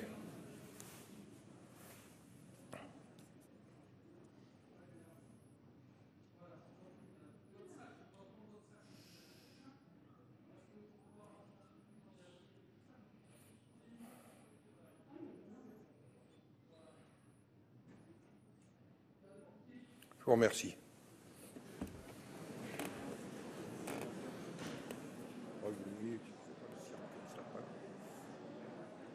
Monsieur le Premier ministre, à la suite de nos échanges et encore il y a quelques minutes, pourriez-vous éclairer le Sénat sur l'organisation de l'ordre du jour à la suite des annonces faites par Monsieur le Président de la République? Quels sont les ajustements attendus d'ici la suspension de nos travaux? Monsieur le Président, un mot peut-être avant de répondre spécifiquement à votre question pour dire que le gouvernement s'associe en tout point aux propos que vous venez de formuler et vous avez dit les choses exactement comme il convient qu'elles soient dites. S'agissant du calendrier dans lequel nous allons mettre en œuvre les propositions et les mesures qui ont été annoncées par le Président de la République, comme nous en avons discuté, Monsieur le Président, l'objectif du gouvernement est de proposer au Conseil des ministres un projet de loi qui viendra reprendre l'ensemble des mesures annoncées par le Président de la République au Conseil des ministres donc de mercredi prochain. Et l'idée est que ce projet puisse être soumis à l'Assemblée nationale puis au Sénat dans les meilleurs délais et être adopté, si les assemblées le souhaitent, avant la fin de la session ordinaire. Je vous remercie. Monsieur le Premier ministre, Monsieur le ministre de l'Intérieur, quand les nuits s'allongent au solstice d'hiver, que les brouillards de décembre nous privent de soleil, même dans ces journées trop courtes, les lumières et les décors de Noël nous libèrent de la déprime. C'est une tradition des pays du Nord, elle est forte en Alsace. Elle fut païenne, puis chrétienne, et donne à tous un esprit de fête, de chaleur, de fraternité. Cette ambiance vient d'être brisée à Strasbourg ce 11 décembre. Un jeune homme, né à Strasbourg, issu des quartiers de la ville, a donné la mort et blessé grièvement des touristes et des habitants, y compris un Afghan, membre d'une communauté musulmane. Mes premières pensées, comme celles de tout le monde, et je vous remercie tous de votre solidarité, nos premières pensées vont d'abord bien entendu aux innocentes victimes, à leurs proches, à ces vies brisées au cœur de la fête. Notre gratitude va aux forces de l'ordre, si fortement sollicitées durant ces semaines de troubles, et elles le seront encore. Notre gratitude va aussi aux services de secours et de soins. Notre espoir, Monsieur le Ministre, est que les forces de l'ordre arrivent à arrêter cet assassin, car aujourd'hui l'angoisse persiste au cœur de la ville. Mais je crois apprendre par les informations qu'on reçoit sur nos smartphones qu'une opération du RAID est actuellement en cours. Ce serait une bonne nouvelle. Mais dans ces circonstances-là, pouvez-vous me confirmer, Monsieur le ministre de l'Intérieur, que l'État partage le souhait du maire de Strasbourg de maintenir le marché de Noël, car la République ne doit pas céder face à la menace? À la suite de ces faits graves, vous avez pris la décision de renforcer le plan Vigipirate. Pourriez-vous nous préciser si vous considérez que l'acte de cet individu n'est pas celui d'un loup solitaire et qu'il aurait révélé un accroissement de la menace qui pèse sur notre pays? Et sans vouloir polémiquer, mais parce que je suis convaincu qu'il nous faut tirer de chaque événement des enseignements utiles pour renforcer la sérénité de nos concitoyens et leur sécurité, ne pensez-vous pas que nos systèmes d'analyse informatisés des 19 000 même fichiers S ne devraient pas être plus performants pour aider les services de renseignement à distinguer mieux les personnes fichées présentant le plus de risques? Dans d'autres pays européens, je crois notamment en Belgique, on est en train de revoir les systèmes et notamment les algorithmes. C'est peut-être une piste. Je le dis sans vouloir polémiquer parce que notre intérêt à tous, c'est que la sécurité puisse être renforcée. Merci. La parole est à Monsieur le ministre de l'Intérieur, Christophe Castaner. Merci Monsieur le Président, Mesdames, Messieurs les sénateurs, Monsieur le sénateur Bigot. Tout d'abord, vous avez rappelé au fond ce qu'est le marché de Noël de Strasbourg. C'est notre marché de Noël. C'est au fond tous ces marchés de Noël qui font notre histoire, qui font notre identité, qui font notre France, qui a été frappée si violemment il y a un peu moins de 48 heures. Je voudrais d'abord évoquer ce que vous avez vu sur les sites qui circulent déjà et sur la presse. Il s'agit d'une levée de doute, comme on dit. Il y en a eu plusieurs depuis ces 36 dernières heures. Elles se poursuivent.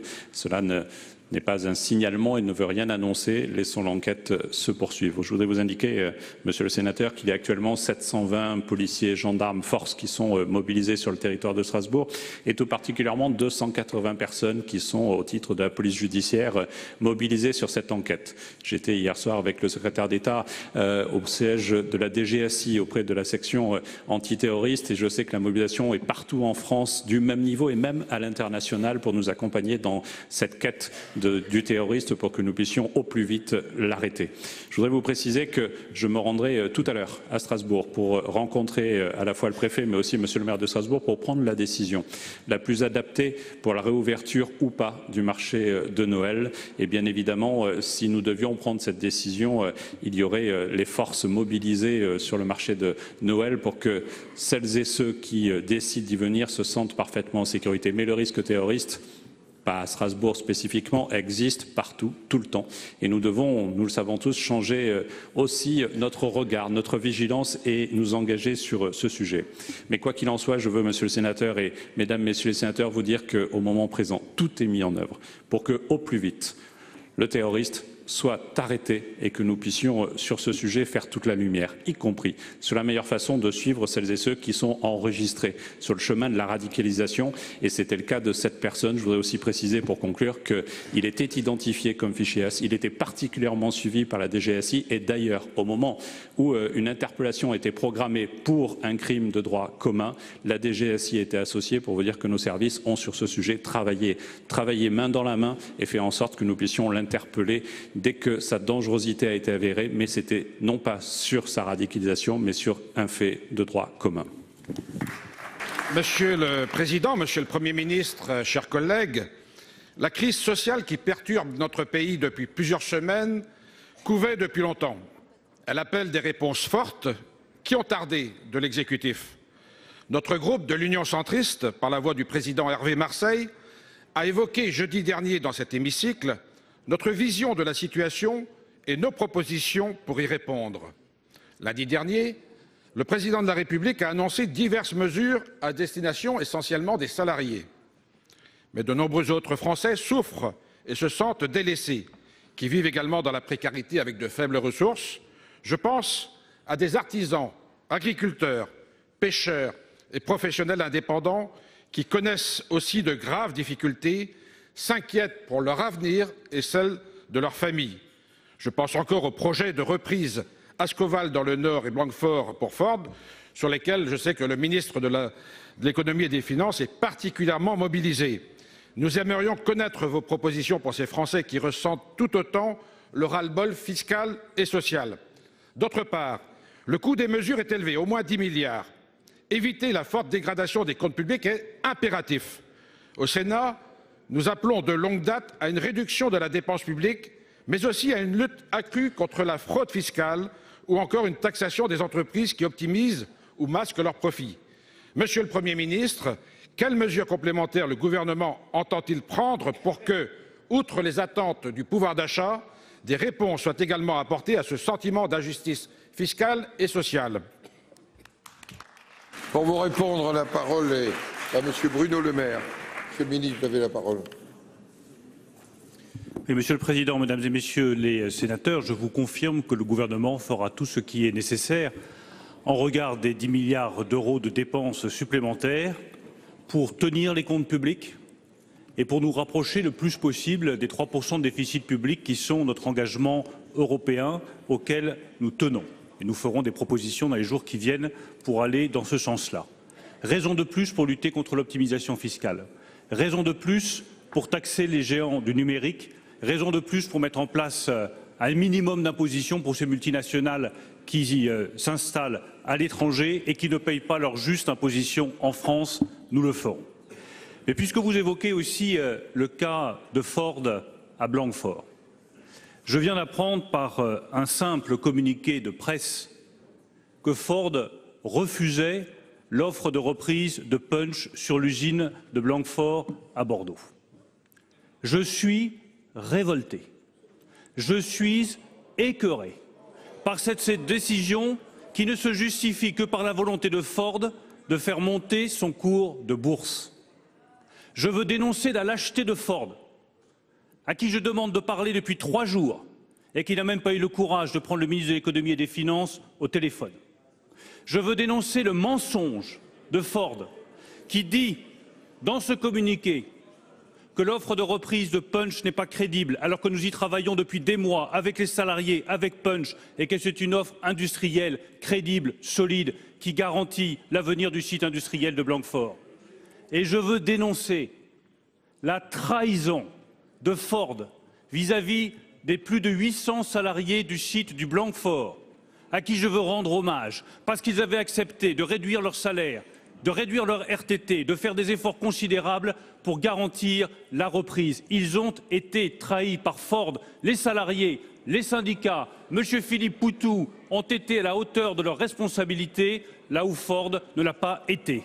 Et je veux profiter de la représentation nationale pour appeler Ford solennellement à réviser sa décision et à accepter la reprise de Punch qui garantit l'avenir du site industriel de Blanquefort à Bordeaux.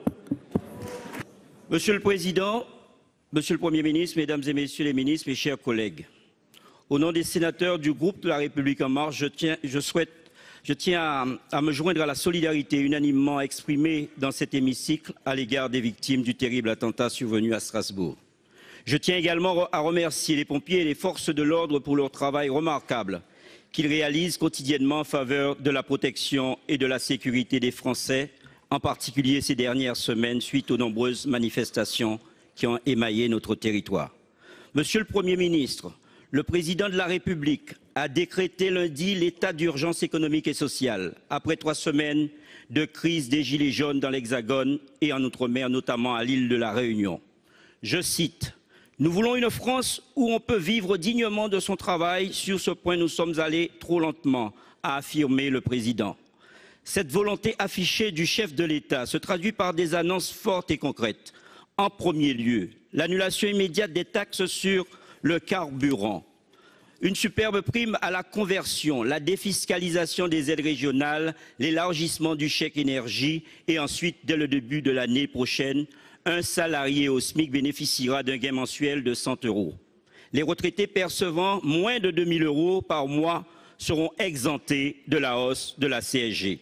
Les heures supplémentaires déjà désocialisées dans le budget de 2019 seront défiscalisées. Et enfin, la prime de fin d'année versée par les entreprises sera sans impôt ni charge. Il s'agit là donc de mesures considérables et d'un effort budgétaire important pour la nation. Les travailleurs et les retraités les plus modestes méritent toute notre attention. C'est la raison pour laquelle nous nous réjouissons de la prochaine mise en œuvre de telles mesures. Mais, Monsieur le Premier ministre, pouvez-vous nous préciser les modalités concrètes d'application de toutes ces annonces? Merci. Pour vous répondre, la parole est au secrétaire d'État auprès du ministre de l'Action et des Comptes publics, Monsieur Olivier Dussopt. Vous avez la parole, Monsieur le ministre. Merci, Monsieur le Président, Mesdames et Messieurs les sénateurs, Monsieur le sénateur Théophile. Merci d'avoir rappelé les principales mesures prises par le gouvernement, annoncées par le Président de la République concernant la question du pouvoir d'achat comme la question de la transition écologique. Monsieur le Premier ministre a il y a un instant précisé que l'essentiel de ces mesures ferait l'objet d'un projet de loi présenté au Conseil des ministres de la semaine prochaine et adopté, si vous le souhaitez, par les 2 assemblées d'ici la fin de la session ordinaire. Concernant les mesures qui sont annoncées par le Président de la République depuis lundi, il faut préciser que la prime d'activité qui a été évoquée comme un des moyens d'augmenter le revenu des salariés payés au niveau du SMIC est accessible tant aux salariés du secteur privé qu'aux salariés du secteur public. Qu'il faut préciser aussi que la défiscalisation des heures supplémentaires sera applicable aux salariés du secteur privé comme aux agents publics. Concernant la CSG, il s'agit d'exonérer de la hausse de l'année 2018 les retraités qui, pris individuellement, ont un revenu, une retraite inférieure à 2 000 € net par mois. Cela concerne 3 700 000 retraités.